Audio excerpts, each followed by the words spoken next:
Halo Moms and Dads, ketemu lagi dalam segmen Moro Talk. Ruang kita membahas santai mengenai kesehatan reproduksi dan juga program kehamilan. Banyak dari pasangan Moms and Dads yang merencanakan program kehamilan dan teknologi yang paling mendukung adalah program IVF. Nah, untuk saat ini kita sudah bersama Dr. Wahyuni Sadang, SPOG MK Subspesialis Fertilitas. Jadi perlu Moms and Dads ketahui bahwa Dr. Wahyuni ini merupakan konsultan di bidang fertilitas yang di bidang obgyn itu sudah berpengalaman sekitar 17 tahunan ya dok ya. Dan untuk di bidang IVF sendiri, Dr. Wahyuni sudah berkecimpung selama berapa tahun dok? Kurang lebih 5 tahun. Kurang lebih 5 tahun. Baik dok, kita ngobrol-ngobrol santai dok sambil memberikan edukasi kepada Moms and Dads sekalian seputar tahapan dalam program IVF. Jadi dok, di Instagram kita banyak Moms and Dads yang bertanya terkait tahapan program IVF. Itu kan banyak ya dok istilah-istilah dalam program IVF yang sebenarnya masih banyak Moms and Dads yang kurang pahami. Ya. Nah, pertanyaan pertama yang Moms and Dads banyak sampaikan itu dok terkait apa itu stimulasi ovarium dok? Stimulasi ovarium itu adalah proses tahap awal ya dalam program bayi tabung. Jadi di mana sel telur kita kan terdapat di ovarium atau nama lainnya indung telur. Nah, dengan stimulasi ovarium ini kita melakukan pembesaran sel-sel telur ini agar supaya tujuannya kita menghasilkan sel telur yang lebih banyak dibanding dengan siklus alami yang tanpa stimulasi ovarium. Normalnya pada setiap wanita itu setiap bulan cuma menghasilkan 1 sel telur. Nah, dengan adanya stimulasi ovarium ini, kita bisa menghasilkan lebih dari 1. Ibaratnya kita membesarkan telur lebih banyak lah dibanding siklus alami. Bahasa sederhananya, untuk stimulasi ovarium ini, sel telur yang ada itu yang mau dibesarkan ya dok? Ya, dibesarkan dengan bantuan obat-obat hormon itu agar supaya kita mendapatkan telur yang lebih banyak. Pertanyaan selanjutnya dok, dalam tahapan IVF, tadi Dr. Wahyuni sudah sampaikan ada penyuntikan atau pembesaran sel telur yang kita sebut stimulasi ovarium. Nah, pertanyaan yang kedua yang sering muncul, mengapa stimulasi ovarium itu perlu dilakukan dok sebelum pengambilan sel telur? Kenapa kita harus stimulasi? Agar supaya telurnya banyak gitu kan. Nah, kalau kita tidak stimulasi dengan obat hormonal, dengan siklus alami cuma 1 telur. Nah, itulah yang membedakan dengan program hamil yang lain. Jadinya bayi tabung atau IVF itu akan meningkatkan angka keberhasilan sekitar 40% karena telur-telur yang kita besarkan itu lebih banyak. Jadi harus dibesarkan dulu. Masa kita mau cuman mengambil 1 doang? Padahal cadangan telur ibu ini kan pasti lebih dari 1. Nah, tapi kita membesarkan telur yang keluar ini bulan. Misalnya ini bulan ternyata keluar 20 telur. 10 telur di sebelah kiri, 10 telur di indung telur sebelah kanan. Berarti total 20 nih. Kalau siklus alami cuma 1 saja yang ovulasi. Kalau stimulasi ovarium kita besarkan ke 20-nya itu kita besarkan semua sel telurnya dan kita petik sehingga menghasilkan telur yang lebih banyak. Jadi memang tahapan stimulasi ovarium ini merupakan tahapan penting ya dok sebelum ovum pick up. Jadi tidak boleh langsung melompat ke tahapan ovum pick up tanpa melewati tahapan stimulasi ovarium. Oke, baik dok. Untuk selanjutnya dok, masih ada pertanyaan lagi dari Moms and Dads sekalian yang bertanya. Nah, dalam proses stimulasi ovarium ini yang terlibat itu siapa saja dok? Oke, yang terlibat siapa? Yang tentunya sudah pasti ibunya. Kita membutuhkan waktu sekitar 10 sampai 14 hari. Setiap orang berbeda ya. Ada yang responnya cepat, ada yang responnya lambat, ada yang responnya baik gitu.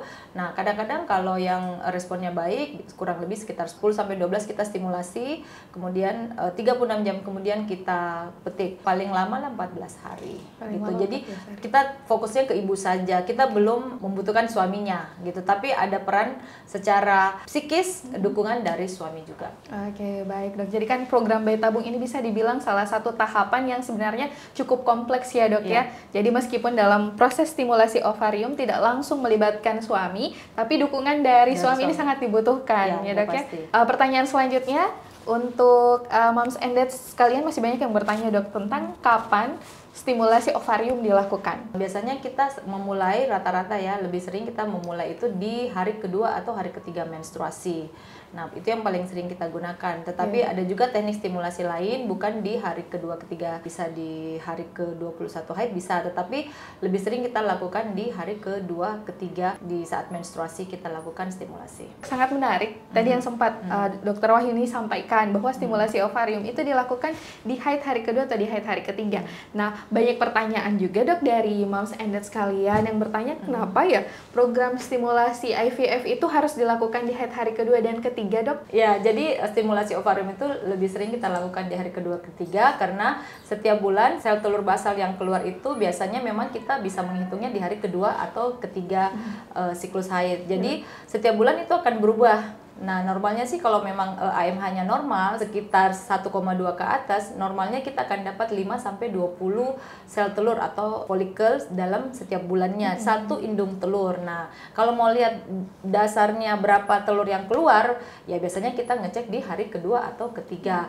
Dan bisa juga untuk mengetahui hormon basal dari pasien yang memulai stimulasi ini, dan biasanya kita lakukan pemeriksaan hormonal itu di hari 2 dan ketiga.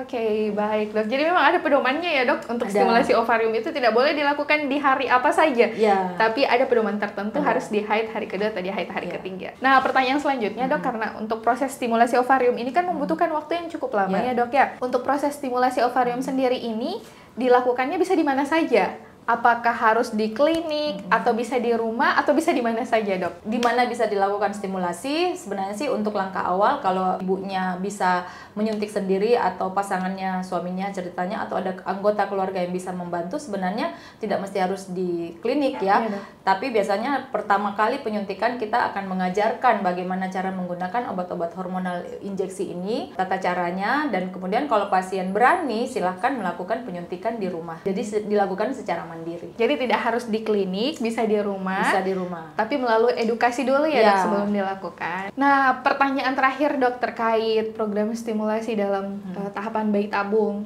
Sebenarnya, Dok, untuk program stimulasi itu prosesnya seperti apa, Dok? Boleh dijelaskan kepada Moms and Dad? Jadi biasanya kita mulai hari kedua ketiga kita lakukan proses penyuntikan. Itu tergantung beda-beda orang, beda cadangan telurnya, beda kadar hormonnya. Nah, kita lakukan penyuntikan. Biasanya pertama kali kita USG di hari kedua ketiga dan lakukan penyuntikan pertama biasanya bisa 4 sampai 5 kali. Kemudian kita akan mengontrol lagi sel telurnya itu di hari kelima.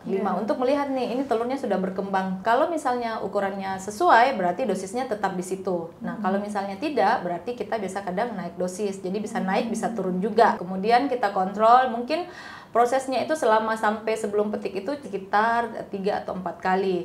Nah, kemudian kalau misalnya di hari ke-6 itu kadang kita lakukan juga penyuntikan obat. Selain obat stimulasi ada obat yang untuk menekan agar supaya telurnya tidak cepat pecah. Supaya nanti pada saat petik kita bisa petik barengan semuanya. Setelah mungkin main 10 sampai 14 hari kurang lebih dengan trigger ini telur sudah matang dan sudah layak untuk dipetik nantinya pada saat ovum pick up. Nah, kemudian setelah penyuntikan trigger ini kita lakukan ovum pick up di 36 jam setelah penyuntikan obat-obat triggernya itu. Seperti yang tadi Dokter Wahyuni sampaikan, proses stimulasi itu tidak serta-merta di luar kontrol dari dokter fertilitas ya, Dok ya. Jadi selama proses stimulasi berjalan, ada kontrol dengan melakukan pemeriksaan USG di sela-sela stimulasi dilakukan. Jadi proses kontrolnya nanti dengan dokter itu bisa menentukan kira-kira dosisnya akan ditambah atau tidak. Oh gitu. Baik, terima kasih banyak Dokter Wahyuni. Sangat bermanfaat sekali edukasi Dokter Wahyuni mengenai stimulasi ovarium yang banyak ditanyakan oleh Moms and Dad sekalian.